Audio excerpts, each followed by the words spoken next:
What's up mga paps? Yun muli tayo nagbabalik sa ating channel. Ayan, welcome to The Boys TV. Tama ang inyong nakita. Makukuha na natin ang ating plaka. So, kamusta ang mga plaka nyo? So, tingin ko may mga hindi pa rin talaga nakakuha. Marami pa rin nagsasabi sa social media na hindi pa nila nakuha yung plaka nila. Nakuha natin si Oreo 2020. After ilang beses ng follow-up at ilang beses na rin nag-announce ang LTO na natapos na nila yung backlogs ng mga plaka, no? Ito na nga, nagbaba sila ng memo na sa November 1 manghuhuli na sila, no? Hindi na allowed yung mga temporary plates. Nabalita na sinuspend nila yung panghuhuli kasi marami pa nga talaga sigurong hindi nakakakuha. At saka yung iba, yung alam nyo yung nagpa-deliver, which is shinolder pa yun ng buyer nung owner. Just imagine, gumastos ka tapos yung iba nagrereklamo na nasaan na. So hindi na malaman siguro kung nasa courier ba, nasa sino na ba ang dapat i-follow up sa ganun. Dapat lang talaga i-consider muna o di kaya talagang malaman muna kung ilang percentage na ba ang mga nakakakuha. Oo, given na na-release na nila lahat ng backlogs, hindi naman agad-agad pag sinabi mong na-release nga ang natapos na nila yung backlogs napunta na lahat yun or na-distribute na agad-agad. Kasi magkano rin ang penalty, nasa 5,000 ata if di ako nagkakamali kung magkano man di ba unfair pa rin kasi bakit ka mape-penalty which is hindi mo naman kakulangan. Yung iba nga di ba nagbayad na sila ng courier para lang ma-deliver sa kanila yung plaka. Tapos yung iba syempre kung pipick upin mo or pupuntahan mo sa mga district offices o di kaya sa mga LTO mismo o di kaya yung mga mall, di ba naglalaan sila ng araw. Kaya okay naman din yung ginawa ng LTO na pumunta sila sa mga malls, di ba? Kahit nga weekends, di ba may nag-a-announce sila ng kahit weekends binibigay nila or nag-a-announce sila ng schedule na open yung mga offices nila pag Sabado. Sana magtuloy-tuloy na talaga ma-distribute din yung mga plaka.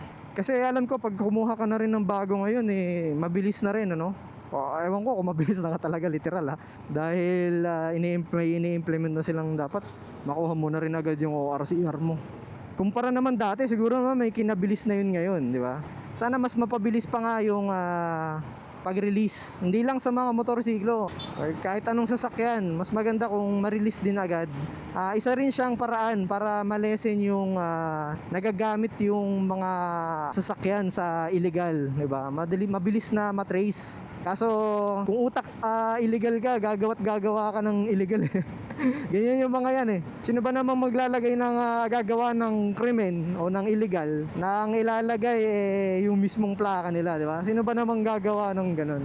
Next siguro yung na lang, tingin kong maganda siguro i-enhance na lang kung magagawan pa kung magagawan pa ng pagpapatibay dun sa plaka. Kasi kung napapansin nyo, iba nga nayuyupi, iba napupunit. Plaka na yun Baga yun na yung pagkakakilanlan ng motor mo maliban sa ORCR. So sana mas mapatibay pa. Siguro baka nga napupunit dahil sa vibration. Syempre nagva-vibrate naman talaga kahit anong sasakyan, di ba? So dapat kahit yung part na lang ng ipagbo-bolt, yung matibay, yung kakapalan yung metal. Kung hindi talaga nila kaya mag-adjust na buong plaka matibay.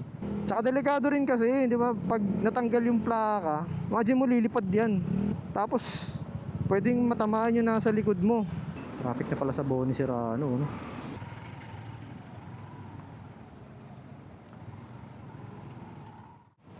Ngayon kukunin natin yung plaka natin sa mismong kasa. May mga links na binigay si LTO para ma-check mo kung anong status ng plaka mo. At nakita ko dun na release na siya nung 2024 pa sa kasa. Pero hindi ako finalo up nung kasa. Hindi ko alam kung sino ang nagsasabi ng totoo or kung sino ang talagang na-delay. Nag-follow up tayo sa kasa. Ayun, meron na daw. Nandun na daw sa kanila. So ngayon nga, yun ang lalakarin natin ngayon. At ang kailangan lang naman copy ng ORCR tsaka ID. Ano na lang din, di ba? Kasi kasuhin na lang din talaga para may plaka na. Pupunta tayo ng show. Doon ko kinuha si Oreo noon. Tagal maka noon. Sana ngayon okay na. Sabay pagdating mo nung kaso, no, wala pala. Chinek ko naman nag-chat ako sa kaasa. At ni-reply naman nila sa akin na nandun na daw. Nate-tempt na nga rin ako pumunta doon sa mga sa mall, yung mga pinopost ng LTO. Gusto ko na rin sana pumunta eh. Chinat ko muna yung LTO kung yung kaasa kung nasa kanila na. Yun nga. Yun na reply, nasa kanila na daw. Kunin na natin, baka makuha pa ng iba. Diba? Pero ako na lang atay naka-temporary plate eh. Hindi pa naman siguro. Tingnan mo yung plaka niya, UP no. Ay ito, naka-temporary plate pa si sir. Kung akong tatanungin, siguro lalagyan ko na lang din ng cover yung plaka para naman tumagal. Hirap kaya magpa-replace. So, ano bang magandang cover sa plaka? Stainless or yung mga acrylic? Pero maganda rin stainless para talagang matibay. O hindi yung kakalawangin. Dito na tayo sa kahabaan ng Shaw. Sabay pagdating dun, sir, may cut off lang po yung pag-pick up ng ng plaka. Yari na, Overthinker. May kanta yan PCSO. Alam nyo yan? Araw-araw, let's play Lotto, PCSO Lotto. Ay pa rin ba yung kanta nila ngayon? Araw-araw, let's play Lotto, PCSO Lotto. Wag na wag kayong mga ngarap manalo sa loto kung hindi kayo tumataya, no? Ay. Magpas tayo mga paps. Hindi ko napansin, no? Oh, I see. Yan, dito na tayo.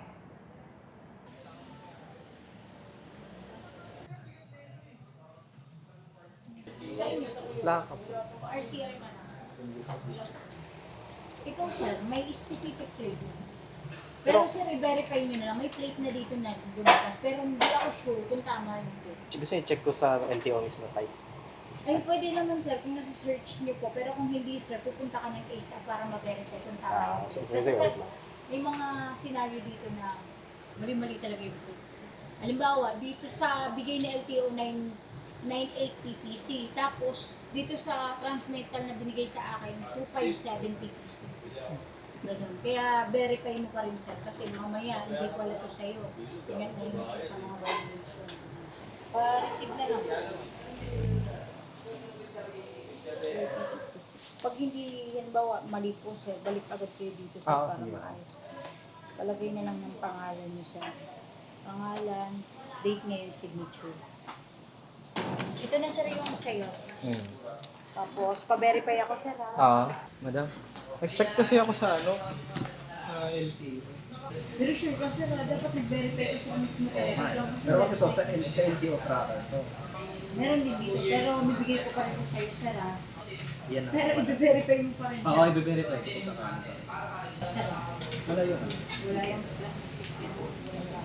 Ay, yung Yung wala yung sir. Di naman yung need sir, kailangan ng plaka. Pero sir, verify mo pa rin. Kasi pag magkamali tayo, parehas tayo sir. Kaya nga eh. Ano yung lang kasi baka nagkamali. Kaya nga biniverify na. Mag-verify na. Salamat po. So yun mga paps, nakuha na natin ang ating mahiwagang plaka, So nagkaroon tayo ng mga paano ba to? Problema, Kasi hindi ko natatandaan yung eksaktong plaka ko. Kaya ngayon nag-search ako sa LTO. Although sinabi rin naman sa akin ng kasa na i-verify ko muna sa LTO. Chinek ko na lang muna sa online kung ano ba talaga, kasi nga nawala rin sa isip ko kung ano yung mismong plaka ko. So na-check ko, iba yung nasa LTO, iba yung binigay sa akin. Tinanong ko sa kanila ngayon kung nasa kanila yung plaka nung nakita ko sa LTO tracker. Nandun din daw. So pagka-check nila, pangalan ko yung nakalagay. Dun kasi sa unang binigay sa akin, iba yung pangalan. Ayun, buti nakita yung plaka ko mismo.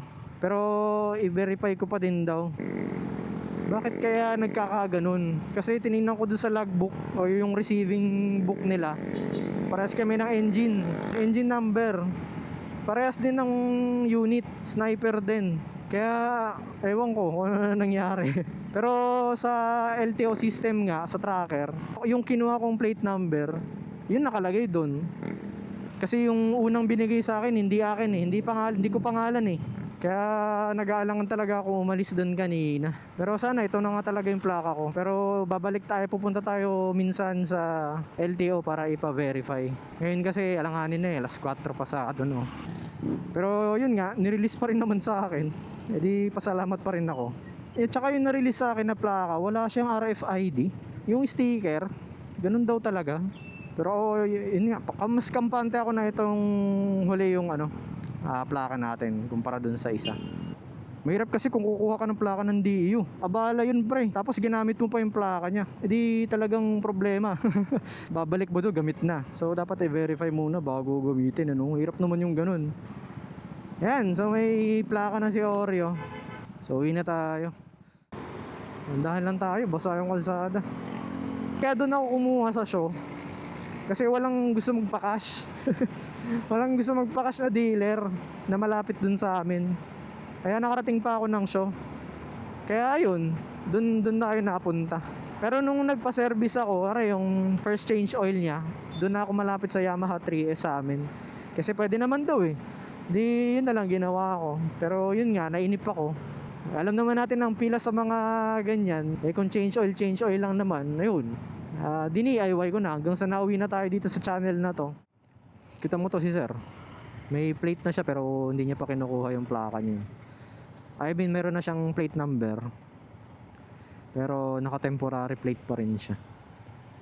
Pinagtataka ako no, bakit kaya walang RFID na sticker? 'Di ba dati nag-i-issue nung ganun. Tapos ang hirap-hirap pa nga idikit kasi nga di mo alam kung saan ididikit eh.